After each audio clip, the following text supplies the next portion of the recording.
Ajustar el sistema de pensiones de Colombia es una deuda de varios años atrás.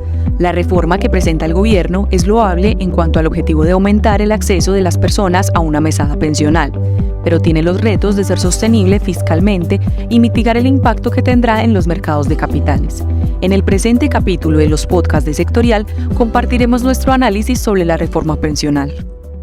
En este espacio de los podcasts de Sectorial venimos reflexionando sobre las diferentes reformas que está presentando el gobierno. Ya analizamos la reforma laboral, sus implicaciones, la reforma de salud, las consideraciones frente a la misma, y debemos abrir un espacio para poder hablar de la reforma pensional.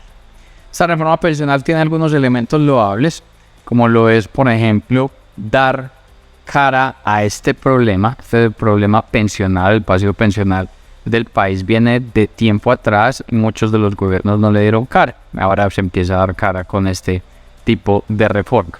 Otro elemento es cuando analizamos la población económicamente activa de Colombia, más o menos el 60-64% efectivamente están afiliados a un fondo pensional, pero de ese volumen de personas solamente el 25% están cotizando. Luego, cuando analizamos las personas mayores a 60 años, que en teoría deberían estar pensionadas, este volumen de personas cada vez viene incrementando con una mayor tasa. Hablamos que por allá en el 2000 eran 3,2 millones de personas mayores a 60 años en Colombia. En el 2021 esta cifra se cerró en 7,1 millones de personas. Y de ese volumen de personas, apenas el 22,5% recibieron efectivamente una mesada pensional. Eso es 1,6 millones de personas. Entonces el problema de cobertura es bastante relevante y esto también lo busca atacar la reforma. Si bien estos son los elementos loables, la reforma tiene que ser sostenible fiscalmente. Y esa es una primera consideración que se presenta. Ahora bien, ¿en qué consiste la reforma que está presentando el gobierno? Básicamente hay 5 grandes elementos. Primero, un órgano de rectoría. Ese órgano de rectoría se denomina el Consejo Nacional de Protección a la Vejez, que va a tener unos comités y unas comisiones técnicas para dar el direccionamiento del manejo del sistema pensional en nuestro país. ¿Quiénes van a conformar ese consejo? Ahí va a estar representantes del Ministerio de Trabajo, del Ministerio de Hacienda, del Ministerio de Salud, del Departamento Nacional de Planeación, de Prosperidad Social, de Colpensiones, representantes de la academia, representantes de los empresarios, trabajadores y pensionados. Luego un segundo elemento, tal vez es el de más fondo, es la estructura. La estructura de este nuevo sistema pensional propuesto se habla de un sistema de pilares. Terminan siendo unos 4 pilares, pero en realidad son 5 porque hay un pilar que se divide en 2. ¿Cuáles son estos? El primero es el pilar solidario. Básicamente ahí van a estar las personas en condición de pobreza y de vulnerabilidad, que sus prestaciones van a ser financiadas solidariamente por los demás contribuyentes. A estas personas se les busca garantizar una renta básica mensual de 223.000 pesos. Segundo pilar es el semicontributivo. Estos son aquellas personas que tienen más de 65 años y que en su historia laboral lograron contribuir entre 150 y 1.000 semanas. Básicamente estas personas van a tener un beneficio que va a provenir de esas contribuciones entre esas 150 a esas 1.000 semanas más un subsidio. Entonces contiene elementos de ese primer pilar, que es el pilar solidario. El tercer pilar es el pilar contributivo. Este es el que se divide en 2. Entonces estamos hablando de un pilar contributivo de prima media. Ese es que las cotizaciones de las personas con ingresos entre 1 y 3 salarios mínimos van a ser manejados por Colpensiones.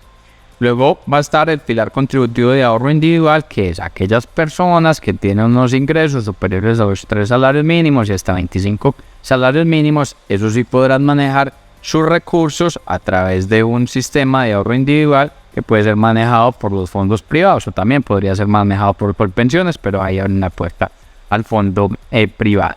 Y el último pilar, el quinto pilar, termina siendo el cuarto, pero de nuevo estamos hablando que terminan siendo 5 porque el tercero se divide en 2.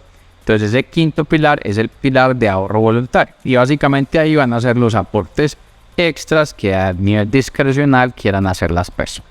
Entonces el segundo elemento es la estructura. Luego entonces las cotizaciones, que es el tercer elemento relevante de la reforma.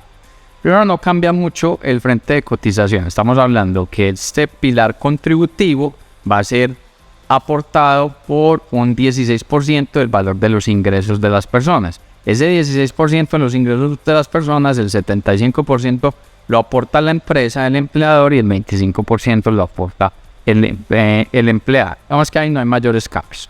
Pero luego se está introduciendo o se está fortaleciendo el Fondo de Solidaridad Pensional. Ese Fondo de Solidaridad Pensional lo que busca es que las personas que no tienen capacidad de contribuir, este fondo vaya y cubra esa pensión de esas personas. Ese Fondo de Solidaridad se empieza a aplicar a aquellas personas que tengan más de 4 salarios mínimos. Entonces van a aportar adicionalmente su ingreso el 2% para el Fondo de Solidaridad. Por allá, cuando los ingresos superan los 16 salarios mínimos, se va dando un incremento adicional a ese 2% que empieza en el punto 2 hasta llegar más o menos al 1%. El cuarto elemento tiene que ver con el derecho a la pensión. Entonces, ¿quiénes pueden gozar de una pensión? Las mujeres mayores a 57 años y los hombres mayores a 62 años y que hayan contribuido, o sea, que estén en el pilar contributivo, que con una contribución del orden de unas 1.300 semanas. También habrá un capítulo para aquellas personas que sean mayores de 65 años y que ya tengan 1.000 semanas cotizadas. Ten en cuenta que estos pagos pensionales van a estar exentos del impuesto de renta, que era algo que querían meter en la reforma tributaria, pues se eliminó. Y entra un quinto elemento que son los beneficios especiales. Entonces, ¿quiénes van a tener un beneficio especial de pensión? Aquella madre o padre trabajador cuyo hijo padezca de una situación de invalidez tanto física o mental. Las mujeres que ya tengan la edad, o sea, que ya tengan los 57 años, pero no tienen las semanas, van a poder recibir 50 semanas, sea por un hijo que hayan adoptado o un hijo nacido, hasta llegar a unas 1.150 semanas.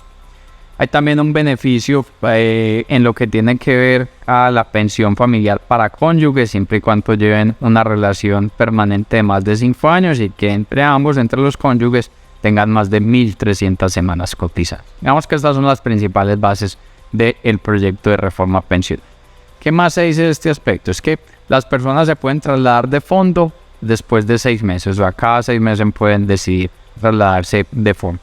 El gobierno va a entrar a vigilar de manera importante los fondos privados, va a exigirle unas condiciones de patrimonio mínimo, de patrimonio adecuado, va a exigir unos temas asociados al gobierno corporativo, van a tener unas exigencias sobre unas rentabilidades mínimas y se va a pedir que tengan una especie de reservas, una especie de reservas técnicas para responder por aquellos momentos en que tengan algún declive económico. Y si el fondo no paga, el gobierno puede entrar a intervenir para hacer el pago directamente. De nuevo, entonces, estas son las bases de la reforma pensional. Cambios en la rectoría, en la estructura, en las cotizaciones, en el derecho a la pensión y la creación de unos beneficios específicos. Y cuando nos detenemos principalmente en el tema de la estructura, básicamente, ¿qué estamos encontrando? Se está cambiando de una manera importante nuestro sistema pensional porque cambia de ser un sistema de ahorro para ser un sistema de reparto. Es decir, las personas ya no contribuyen para tener un ahorro que puedan disfrutar a futuro, sino que contribuyen, y esa contribución lo que va a hacer es que se reparte para aquellas personas que no tienen acceso al tema pensional. Y ahí es donde empiezan las consideraciones. Daniel Wills de Asofondos dice que pensar en un nivel de cotizaciones de hasta, o más bien unos ingresos de hasta 3 salarios mínimos que sean manejados en el régimen de prima media, es decir, que sean manejados por Colpensiones, es un monto bastante alto. Y esto va ligado porque entonces si se establece ese nivel, se va a encontrar que los fondos privados, más o menos el 80% de los aportes que reciben, anualmente reciben unos aportes del orden de unos 24 o 25 billones hacia ahorro pensional, más o menos el 80% provienen de personas con ingresos inferiores a los 3 salarios mínimos. Entonces, probablemente la viabilidad futura del fondo privado de pensiones no se vaya a mantener. Estos fondos privados de pensiones son bastante relevantes porque al año, o cuando miramos el cierre del 2022, venían administrando unos 334 billones de pesos. Ahí encontramos como el principal fondo a Porvenir. Porvenir administra 151 billones, le sigue Protección con unos 120 billones, de ahí está Colfondos con 44 billones y le sigue Scandia con 19 billones. Entonces, seguirán siendo viables teniendo en cuenta que el 80% de los ahorros que se tenían pues con el régimen actual ya no va a existir. Entonces ahí se presenta ese interrogante.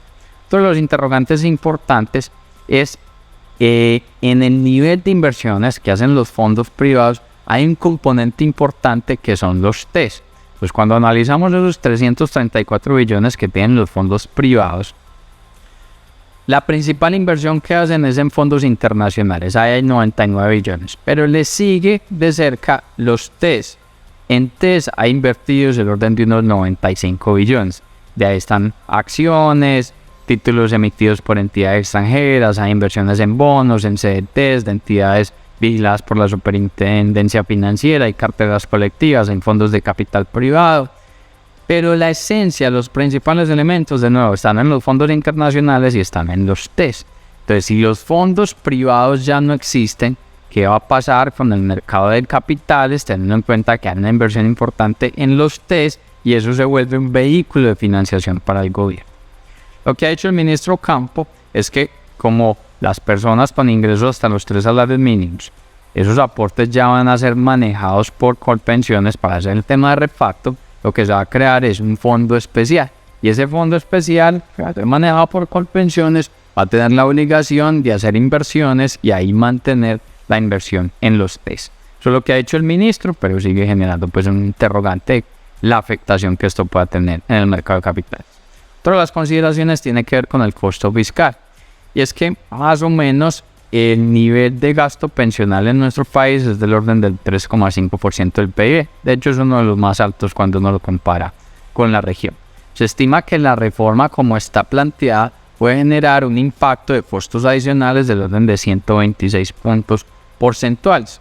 El ministro Campo ha dicho que el costo de la reforma pensional como está planteada puede generar entre los 4 y los 5 billones. Y el último elemento se mantiene con pasar de este régimen de ahorro a un régimen de reparto. Y es que, ¿qué ocurre? En nuestra pirámide poblacional se estima que de aquí a los próximos 20 años, los niños, la población conformada por niños va a disminuir el orden de un 8%, mientras que la población de adultos mayores va a incrementar a una tasa del 62%. Entonces estamos teniendo un problema que es una bomba de tiempo demográfica. Como estamos en un régimen de reparto, pues quienes aportan a pensión son aquellas personas que estén en una edad activa laboralmente, nuevas personas que estén ingresando al mercado laboral. Como los niños, posteriormente van a ser los trabajadores. Entonces, ¿qué está ocurriendo? Ese volumen de población viene reduciéndose. Entonces, los aportes que van a un reparto cada vez van a ser menores. Y por otro lado, las personas que deben recibir ese reparto, que son las personas mayores de 60 años, cada vez va a ser mayor. Esto por ningún lado lo está corrigiendo la reforma. Teniendo en mente todos estos elementos, FEDesarrollo hizo una especie de contrapropuestas. Las contrapropuestas que dice es, venga, creemos el pilar solidario, pero que no esté alimentado por los ingresos de las personas con niveles inferiores de los 3 salarios mínimos, sino que estemos en niveles inferiores a 1,5 salarios mínimos. Un segundo elemento es que cuando se va a estimar el ingreso base de cotización, o más bien el nivel con el cual las personas se van a pensionar, no se tomen los últimos 10 años, sino que se tomen toda la vida laboral de la persona. Y un tercer elemento es que existan incentivos para un retiro tardío, o sea, las personas que quieren seguir trabajando o estando activas laboralmente, no se quieren retirar, en el caso de las mujeres a los 57 años, o en el caso de los hombres a los 62 años, de que está un estímulo para eso, y de esa manera pues el pasivo pensional no se siga incrementando.